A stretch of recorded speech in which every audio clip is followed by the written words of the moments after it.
I had called upon my friend Sherlock Holmes upon the second morning after Christmas, with the intention of wishing him the compliments of the season. He was lounging upon the sofa in a purple dressing-gown, a pipe-rack within his reach upon the right, and a pile of crumpled morning papers, evidently new-studied, near at hand. Beside the couch was a wooden chair, and on the angle of the back hung a very seedy and disreputable hard felt hat, much the worse for wear, and cracked in several places.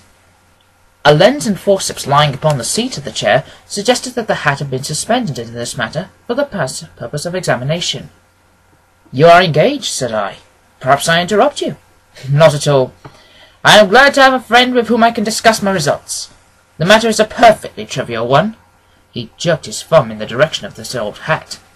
"But there are more points in connection with it which are not entirely devoid of interest, and even of instruction." I seated myself in his armchair, and warmed my hands before his crackling fire, for a sharp frost had set in, and the windows were thick with the ice crystals. "I suppose," I remarked, "that homely as it looks, this thing has some deadly story linked on to it? That is the clue which will guide you to the solution of some mystery, and the punishment of some crime." No crime," said Sherlock Holmes, laughing. "Only one of those whimsical little incidents which will happen when you have 4 million human beings all jostling each other about within the space of a few square miles. Amid the action and reaction of so dense a swarm of humanity, every possible combination of events may be expected to take place, and many a little problem will be presented, which may be striking and bizarre without being criminal. We have already had experience of such." "So much so," I remarked, "that of the last 6 cases which I have added to my notes, 3 have been entirely free of any legal crime." "Precisely. You allude to my attempt to recover the Irina Adler papers, to the singular case of Miss Mary Sutherland, and to the adventure of the man with the twisted lip. Well, I have no doubt that this small matter will fall into the same innocent category. You know Peterson, the Commissioner?" "Yes." "It is to him that this trophy belongs." "It is his hat." No. He found it. Its owner is unknown. I beg that you will look upon it, not as a battered billycock, but as an intellectual problem. And first as to how it came here. It arrived upon Christmas morning, in company with a good fat goose, which is, as I have no doubt, roasting at this moment in front of Peterson's fire. The facts are these. About 4 o'clock on Christmas morning, Peterson, who as you know is a very honest fellow, was returning home from some small jollification and was making his way homeward down Tottenham Court Road. In front of him he saw, in the gaslight, a tallish man, walking with a slight stagger and carrying a white goose slung over his shoulder. As he reached the corner of Goose Street, a row broke out between the stranger and a little knot of roughs. One of the latter knocked off the man's hat, on which he raised his stick to defend himself, and swinging it over his head, smashed the shop window behind him. Peterson had rushed forward to protect the stranger from his assailants, but the man, shocked at having broken the window, and seeing an official-looking man in a uniform rushing towards him, dropped his goose and took to his heels, vanished amid the labyrinth of small streets which lie at the back of Tottenham Court Road. The roughs had also fled at the appearance of Peterson, so that he was left in possession of the field of battle, and also of the spoils of victory in the shape of this battered hat, and a most impeachable Christmas goose, which he surely restored to his owner. My dear fellow, there lies the problem. It is true that for Mrs. Henry Baker was printed upon a small card which was tied to the bird's left leg, and it is also true that the initials H.B. are legible upon the lining of his hat. But as there are some thousands of Bakers, and some hundreds of Henry Bakers in this city of ours, it is not easy to restore lost property to any one of them. What then did Peterson do? He brought round both hat and goose to me on Christmas morning, knowing that even the smallest problems are of interest to me. The goose we retained until this morning, where there were signs that in spite of the slight frost, it would be well that it should be eaten without any necessary delay. Its finder had carried off, therefore, to fulfill the ultimate destiny of a goose, while I continued to retain the hat of the unknown gentleman who lost his Christmas dinner. Did he not advertise? No. Then what clue could you have as to his identity? Only as much as we can deduce. From his hat. Precisely. But you are joking. What can you gather from this battered old felt? Here is my lens. You know my methods. What can you yourself gather as to the individuality of this man who has worn the article? I took the tattered object in my hands and turned it over rather ruefully. It was a very ordinary black hat of the usual round shape, hard and much the worse for wear. The lining had been of red silk, but was a good deal discoloured. There was no maker's name, but as Holmes had remarked, the initials H.B. was scrawled upon one side. It was pierced in the brim for a hat securer, but the elastic was missing. For the rest it was cracked, exceedingly dusty, and spotted in several places, although they seemed to have been some attempt to hide the discoloured patches by smearing them with ink. I could see nothing, said I, handing it back to my friend. On the contrary, Watson, you could see everything. You fail, however, to reason for what you see. You are too timid in drawing your inferences. Then pray, tell me what it is that you can infer from this hat. He picked it up and gazed at it in the peculiar introspective fashion which was characteristic of him. It is perhaps less suggestive than it might have been, he remarked, and yet there are a few inferences which are very distinct, and a few others which represent at least a strong imbalance of probability. That the man was highly intellectual is of course obvious upon the face of it, and also that he was fairly well-to-do within the last 3 years, although he has now fallen upon evil days. He had foresight, but as now less than formerly, pointing to a moral retrogression which was taken with the decline of his fortunes, seems to indicate some evil influence, probably drink, at work upon him. This may account also for the obvious fact that his wife has ceased to love him. My dear Holmes, he has, however, retained some degree of self-respect, he continued, disregarding my remonstrance. He is a man who leads a sedentary life, goes out little, is out of training entirely, is middle-aged, has grizzled hair, which he has had cut within the last few days, and which he anoints with lime cream. These are the more patent facts which are to be deduced from his hat.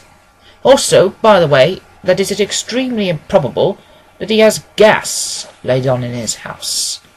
Ha! Ha! Ha! Ha! You are certainly joking, Holmes. Not in the least. It is possible that even now, when I give you these results, you are unable to see how they are attained. I have no doubt that I am very stupid, but I must confess that I am unable to follow you.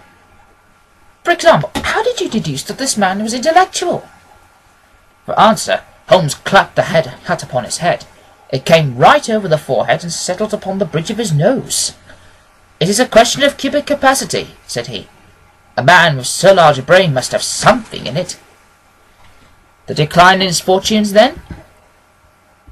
This hat is 3 years old. These flat brims curled at the edge came in.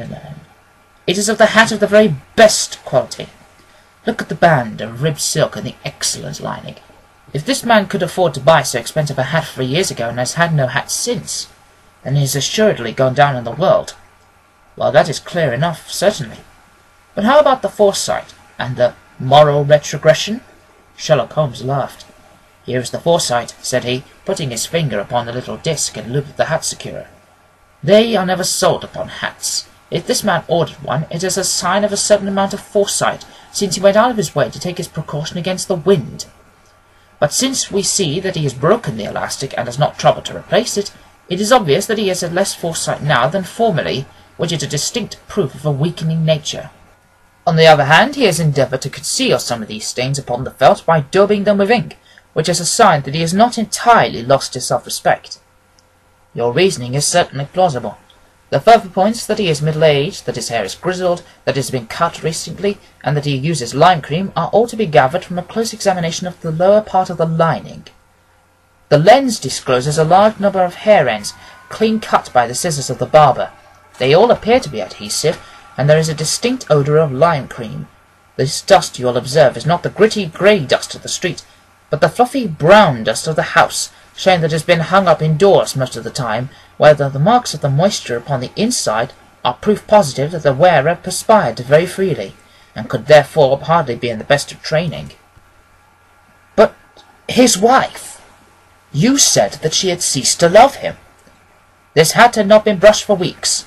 When I see you, my dear Watson, with a week's accumulation of dust upon your hat, and when your wife allows you to go out in such a state, I shall fear that you have also been unfortunate enough to lose your wife's affection. He might be a bachelor. Nay, he was bringing home a goose as a peace offering to his wife. Remember the card attached to the bird's leg. You have an answer to everything. But how on earth do you deduce that the gas is not laid on in his house? One tallow stain, or even two, might come by chance, but when I see no less than 5, I think that there can be little doubt that the individual must be brought into frequent contact with burning tallow, walks upstairs at night, probably with a hat in one hand and a guttering candle in the other. Anyhow, he never got tallow stains from a gas jet. Are you satisfied? Well, it is very ingenious, said I, laughing. But since, as you said just now, there has been no crime committed, and no harm done save the loss of a goose, all this seems to be rather a waste of energy. Sherlock Holmes had opened his mouth to reply, when the door flew open, and Peterson, the commissionaire, rushed into the apartment with flushed cheeks and the face of a man who is dazed with astonishment. "The goose, Mr. Holmes! The goose, sir!" he gasped. "Eh? What of it, then? Has it returned to life and flapped off through the kitchen window?" Holmes twisted himself round upon the sofa to get a fairer view of the man's excited face. "See here, sir. See what my wife added its crop." He held out his hand, and displayed upon the centre of the palm a brilliant, scintillating blue stone, rather smaller than a bean in size, but of such purity and radiance that it twinkled like an electric point in the dark hollow of his hand. Sherlock Holmes sat up with a whistle. "By Jove, Peterson," said he, "this is treasure trove indeed. I suppose you know what you've got." "A diamond, sir?" "Precious stone. Cuts into glass as though it were putty." "It's more than a precious stone. It is the precious stone." "Not the Countess of Morcar's blue carbuncle?" I ejaculated. "Precisely so. I ought to know its size and shape, seeing as I have read the advertisement about it in the Times every day lately. It is absolutely unique, and its value can only be conjectured, but the reward offered of £1,000 is certainly not within a 20th part of the market price." £1,000? Great Lord of mercy! The commissionaire plumped down into a chair and stared from one to the other of us. "That is the reward, and I have reason to know that there are sentimental considerations in the background which would induce the Countess to part with half her fortune if she could not but recover the gem." "It was lost, if I remember right, at the Hotel Cosmopolitan," I remarked. "Precisely so. On December 22nd, just 5 days ago, John Horner, a plumber, was accused of having abstracted it from the lady's jewel case. The evidence against him was so strong that the case has been referred to the assizes. I have some account of the matter here, I believe." He rummaged amid his newspapers, glancing over the dates, until at last he smoothed one out, doubled it over, and read the following paragraph. "Hotel Cosmopolitan jewel robbery. John Horner, 26, plumber, was brought up upon the charge of having upon the 22nd inst. Abstracted from the jewel case of the Countess of Morcar the valuable gem known as the blue carbuncle. James Ryder, upper attendant of the hotel, gave his evidence to the effect that he had shown Horner up to the dressing room of the Countess of Morcar upon the day of the robbery in order that he might solder the second bar of the grate, which was loose. He had remained with Horner with some little time, but had finally been called away. On returning he had found that Horner had disappeared, that the bureau had been forced open, and that the small morocco casket in which, as it was afterwards transpired, the Countess was accustomed to keep her jewel, was lying empty upon the dressing-table. Ryder instantly gave the alarm, and Horner was arrested the same evening, but the stone could not be found upon either his person or in his rooms. Catherine Cusack, maid to the Countess, deposed to having heard Ryder's cry of dismay on discovering the robbery, and to having rushed into the room, where she found matters as described by the last witness. Inspector Bradstreet of B Division gave evidence as to the arrest of Horner, who struggled frantically, and protested his innocence in the strongest terms. Evidence of a previous conviction for robbery having been given against the prisoner, the magistrate refused to deal summarily with the offence, but referred it to the assizes. Horner, who had shown signs of intense emotion during the proceedings, fainted away at the conclusion